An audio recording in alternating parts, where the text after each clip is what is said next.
দেশে সরকারি বেসরকারি 10 ব্যাংকের অবস্থা চরম খারাপ। ব্যাংক খাতের নিয়ন্ত্রক সংস্থা বাংলাদেশ ব্যাংকের বিচারে এই 10 ব্যাংককে প্রান্তিক মানে চিহ্নিত করা হয়েছে, তবে এসব ব্যাংকের নাম প্রকাশ করা হয়নি। অন্যদিকে বাংলাদেশের 20টি ব্যাংকের কাছে দায় মেটানোর মতো ডলার নেই। অবশ্য এই ক্ষেত্রে জানা গেছে এই 20টি ব্যাংকের নাম। ডলার সংকটের কারণে দেশের অনেক ব্যাংকই নির্ধারিত তারিখে এলসির দায় পরিশোধ করতে পারছে না। কোনো দায় পরিশোধ করতে 1 মাসও বিলম্ব হচ্ছে। এই অবস্থায় এলসির নিশ্চয়তা দেওয়া বিদেশি ব্যাংকগুলোর কাছে বাংলাদেশের ব্যাংক খাতের ভাবমূর্তি ক্ষুণ্ণ হচ্ছে। চলুন একে একে দেখে নিই সবচেয়ে বেশি ডলার সংকটে থাকা 10টি ব্যাংক কোনগুলো। নাম্বার 1, অগ্রণী ব্যাংক। দীর্ঘদিন ধরে করুণ অবস্থার মধ্য দিয়ে যাচ্ছে সরকারি খাতের অগ্রণী ব্যাংক। অগ্রণী ব্যাংকে বড় ঋণ গ্রহীতাদের বেশিরভাগই বেসরকারি খাতের। এই বেসরকারি খাতের কোম্পানিগুলোর মধ্যে শীর্ষে রয়েছে ওরিয়ন গ্রুপ। এদের ঋণের পরিমাণ 2099 কোটি টাকা। দ্বিতীয় হচ্ছে ইউনিক গ্রুপ। এদের ঋণের পরিমাণ 1604 কোটি টাকা। তাই এই ব্যাংকটির ভবিষ্যৎ কি তা জানে না কেউ। এর সাথে যুক্ত হচ্ছে ডলারের ঘাটতি। অগ্রণী ব্যাংকের অনুমোদিত ডলার সংরক্ষণের ক্ষমতা $52 মিলিয়ন বা 5 কোটি 20 লক্ষ ডলার। আমদানির দায় পরিশোধের পরও এই পরিমাণ ডলার নিজেদের হিসাবে সংরক্ষণ করতে পারে ব্যাংকটি। যদিও কেন্দ্রীয় ব্যাংকের পরিসংখ্যান বলছে রাষ্ট্রায়ত্ত বাণিজ্যিক ব্যাংকটির কাছে বর্তমানে রিজার্ভ তো দূরের কথা, দায় মেটানোর মতো কোনো ডলার অবশিষ্ট নেই। উল্টো $252 মিলিয়ন ছাড়িয়ে গেছে ঘাটতি, আর সেটা মেটানো হয়েছে গ্রাহকদের হিসেবে থাকা ডলার ভাঙিয়ে। সংকটের কারণে যথাসময়ে এলসির দায়ও পরিশোধ করতে পারছে না অগ্রণী ব্যাংক।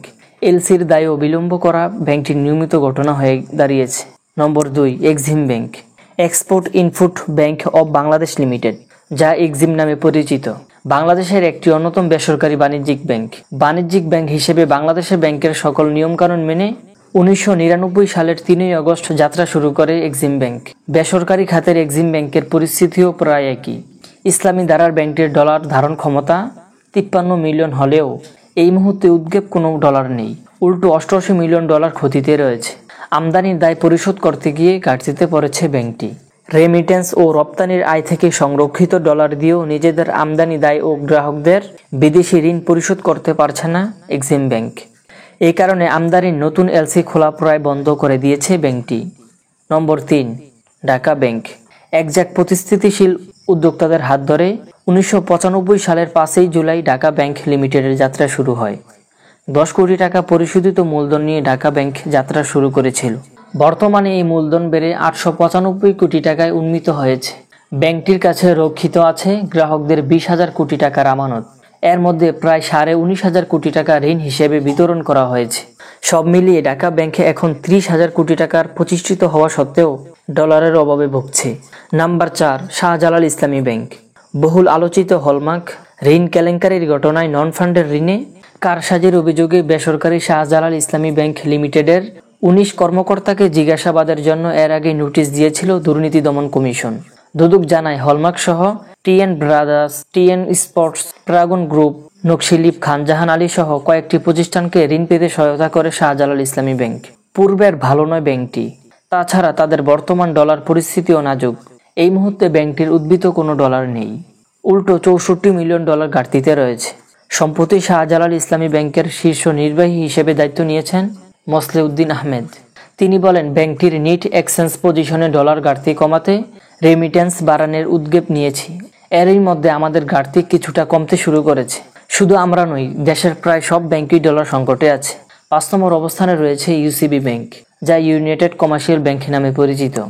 ইউনাইটেড কমার্শিয়াল ব্যাংক তাদের ব্যাংকিং কার্যক্রম শুরু করে 1983 সালের 27 জুন। বাংলাদেশ ব্যাংকটির মোট 206টি শাখা আছে। বাংলাদেশ ব্যাংকটির বিদ্যমান নীতিমালা অনুযায়ী দেশের ব্যাংকগুলো নিজেদের রেগুলেটরি ক্যাপিটালের 15% সমপরিমাণ বৈদেশিক মুদ্রা সংরক্ষণ করতে পারে। এই হিসেবে এই ব্যাংকের ডলার সংরক্ষণের সীমা 29 মিলিয়ন। যদিও ডলার ঘাটতির দিক দিয়ে ব্যাংকটির তালিকা 5 নম্বরে আছে। ইউসিবি ব্যাংকের ডলার ঘাটতি 49 মিলিয়ন। ব্যাংকটির বিরুদ্ধে এলসির দায় বিলম্বের অভিযোগ উঠেছে। নম্বর 6, দ্য সিটি ব্যাংক। দেশের চলমান ডলার সংকটের মধ্যে আগ্রাসারীভাবে মুনাফা করে the city bank. City bank 340% মুনাফা করেছে, যা কেন্দ্রীয় ব্যাংকের নীতিমালা অনুযায়ী গুরুতর অপরাধ। বিষয়টি বাংলাদেশ ব্যাংকের নজরে এলে সিটি ব্যাংক তাদের অপরাধের জন্য ক্ষমা চেয়েছে। এর আগের মাসের শুরুর দিকে দেশের বাজারে ডলার সংকটকে পুঁজি করে ব্যাংকটি বাড়তি মুনাফা করেছে বলে অভিযোগ উঠেছে। এক গবেষণায় দেখা গেছে এই ব্যাংকটিও ডলার ঘাটতিতে আছে। তাছাড়া গ্রাহকদের জমাকৃত ডলার খরচ করে ঘাটতি মেটাচ্ছে। তাদের ডলার ঘাটতি আছে $27 মিলিয়ন। নম্বর 7, পূবালী ব্যাংক। যুক্তরাজ্যের ইউনিয়ন অর্থ সংস্থা ব্রিটিশ ইন্টারন্যাশনাল ইনভেস্টমেন্ট BI এর সাথে পূবালী ব্যাংক লিমিটেডের $50 মিলিয়ন ঋণ চুক্তি স্বাক্ষরিত হয়। এই ঋণ সুবিধা জলবায়ু সংরক্ষিত ঋণ বৃদ্ধি এবং সারা বাংলাদেশের জলবায়ু নিরাপত্তা নিশ্চিত করে উন্নয়ন প্রকল্প বাস্তবায়ন করতে সহায়তা করবে। কিন্তু ঋণ হাতে পাওয়ার আগেই জানা গেছে ব্যাংকটি এলসির দায় মেটাতে চরমভাবে ব্যর্থ হচ্ছে। এই মুহূর্তে ব্যাংকটির উদ্ভূত কোনো ডলার নেই, উল্টো $45 মিলিয়ন ঘাটতিতে রয়েছে। ফলে গ্রাহক আমানতের ডলার ফেরত চাইলে এই মুহূর্তে ব্যাংক দিতে পারবে না। নম্বর 8, প্রাইম ব্যাংক। পুঁজিবাজারের তালিকাভুক্ত প্রাইম ব্যাংক বেশ কয়েক বছর ধরে টানা সংকট থেকে বের হয়ে 5 বছরের মধ্যে সর্বোচ্চ আয় করে 1 দশকের মধ্যে সবচেয়ে বেশি লভ্যাংশ ঘোষণা করেছে প্রাইম ব্যাংক। অথচ এই ব্যাংকের এই দায় মেটানোর মতো ডলার নেই, তারাও চলছে গ্রাহকদের ডলারে। তাদের ডলার ঘাটতির পরিমাণ $41 মিলিয়ন। নম্বর 9, south east bank. South east bank limited বাংলাদেশের একটি বেসরকারি বাণিজ্যিক ব্যাংক। ব্যাংকটি বাংলাদেশ ব্যাংক থেকে লাইসেন্স পায় 23 মার্চ 1995 সালে এবং প্রথম শাখার যাত্রা শুরু করে 25 মে 1995। এই ব্যাংকটিও $41 মিলিয়ন ঘাটতিতে রয়েছে। 10 নম্বর অবস্থানে রয়েছে ইস্টার্ন ব্যাংক। 1952 সালের 16 আগস্ট ইস্টার্ন ব্যাংকের যাত্রা শুরু করে। এর আগে ABL BCCI ব্যাংক নামে পরিচিত ছিল। পরবর্তীতে BCCI ব্যাংক বন্ধ হয়ে গেলে এটি ইস্টার্ন ব্যাংক লিমিটেডে রূপান্তর হয়। ইস্টার্ন ব্যাংকও ডলার ঘাটতিতে আছে। তাদের ডলার ঘাটতির পরিমাণ $35 মিলিয়ন।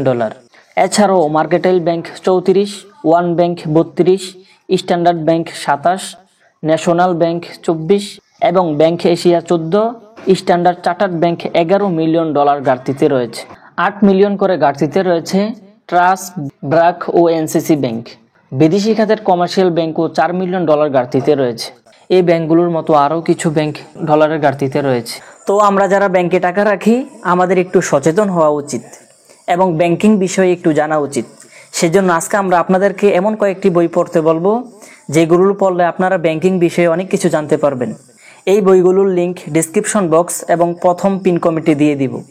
আপনারা যারা ব্যাংকিং বিষয়ে জানতে ইচ্ছুক তারা ডেসক্রিপশন বক্স এবং পিন কমেন্টে দেওয়া লিঙ্ক থেকে ক্রয় করতে পারবেন।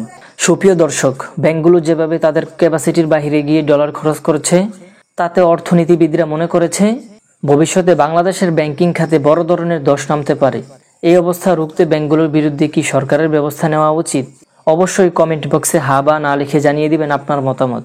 সেই সাথে ভিডিওটিতে একটি লাইক দিন এবং বেশি বেশি মানুষের সাথে শেয়ার করুন। আর আপনি আমাদের চ্যানেলটি এখনও সাবস্ক্রাইব করে না থাকলে সাবস্ক্রাইব করুন। তো সবাই ভালো থাকবেন, সুস্থ থাকবেন। আল্লাহ হাফেজ।